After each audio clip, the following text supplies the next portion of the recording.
Hey Jules Blessed Vegan, and as always, welcome to my channel. And for those who are new, I know you can benefit. So I'm still struggling with vertigo, which, again, it's only day 9 that I was aware of the symptoms. They certainly were brewing before that. And I don't even have all of the symptoms. Like they'll say 10 major symptoms of vertigo. I think it varies per person, like so many things. For me, it's just the chronic dizziness. First, I was pulling to the left. Now I'm pulling to the right. I have no idea what changed there. Nausea, of course, from being chronically dizzy. A sense that the room is moving. If I cover just one eye, I do way better than with two.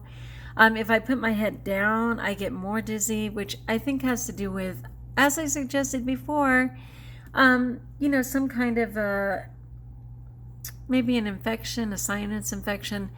The doctors couldn't really find infections in my ears, but I have crackling in my ears like something's breaking up. So all it is making me have terrific compassion for people with chronic illness, people who are going through cancer treatments, people who are just sick every minute. I've had chronic pain in my life at times, which was horrific. I could think of nothing else. Chronic depression, where I was just like constantly suicidal, like horrific for 10 years. My chronic pain, I've usually been able to resolve. One of the times was with surgery. I mean, it just varies, right? And then now this dizziness. But I am totally accepting that it is temporary. And even if it's only a couple of weeks, it's going to go away. If this becomes my norm, I'm going to have to get very clever at how to find a way to function, because right now I have things that are expected of me. I have the different I can say I can't even think straight. Well, that's not new. I couldn't think before vertigo. I can barely think straight, but I'm struggling with the applications I was doing for teaching. I was supposed to get unemployment, which you have to prove all the time that you're working on. I can't even sit down to do the paperwork. There's a lot of things like that I'm struggling with. If this becomes my norm, I will very much need to decide how to cleverly function, because I'm having trouble functioning. I just want to sleep. I don't want to do anything. I don't even want to use both eyes. So continue to pray for me. Anyway, I just wanted to share this one because I always try and do something, either vegan documentary, knowledge, docuseries, quotes. Miss Raw, of course, Tanny Raw, if you're not familiar, she's an amazing social media personality on every platform. You can listen to Tanny Raw. She has over 2,500 plus videos. Anyway, so all those things to just keep me on point. And this is an interesting one. It's a vegan quote, but it's directed to non-vegans, but listen to it. It's so interesting. And I'll use it as the icon for this video. So it says, "Dear non-vegans, 99% of vegans grew up eating and using animals.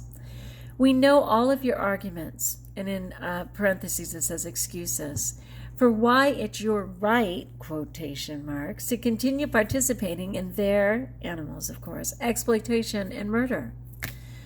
We explored all of those arguments and still decided that we could no longer participate in their violence.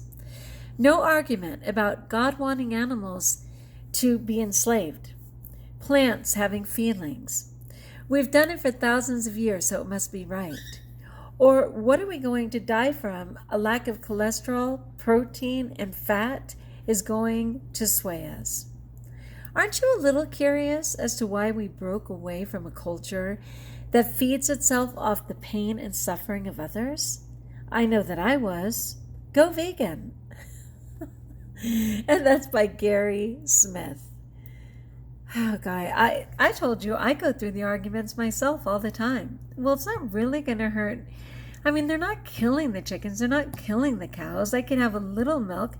I'm not drinking the milk directly. It's not like I'm eating eggs. I mean, they're in it, but I'm not eating them. I mean, hello. I have been through every single one of those arguments, all of them. Well, I mean, they said we won't get our B12. No one gets B12. Well, what if we don't get enough protein? People don't need very much protein. 80-10-10, my friends. Anyway, and a little more for women who are childbearing, I guess. But anyway, it was super interesting. I will leave that as the thought. I wish you well today. And like I said, I'm just offering up this dizziness in prayer for people who are really suffering from chronic illnesses. I believe this is temporary. So thanks for checking in, and until we talk again, share in the comments below. Let me know how I can support you. Like if you like, join us if you haven't, and until we talk again, know that you're blessed.